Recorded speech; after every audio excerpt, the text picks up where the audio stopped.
अस्सलामुअलैकुम। Welcome to our channel Baloch teaching. तो आज की इस वीडियो में मैं आपको एक ट्रिक बताने जा रहा हूं। तो जल्दी से अगर आपने अभी तक हमारे चैनल को सब्सक्राइब नहीं किया तो प्लीज़ सब्सक्राइब कर दें।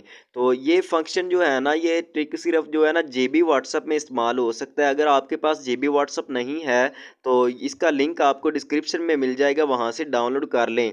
तो वीडियो पूरी वॉच करें। ऊपर थ्री लाइंस पर आपने क्लिक करना है और जेबी सेटिंग में चले जाना है और यहाँ पर नीचे होम स्क्रीन वाले ऑप्शन पर चले जाना है। अब यहाँ पर एक हीडर का ऑप्शन है, इस पर चले जाएं।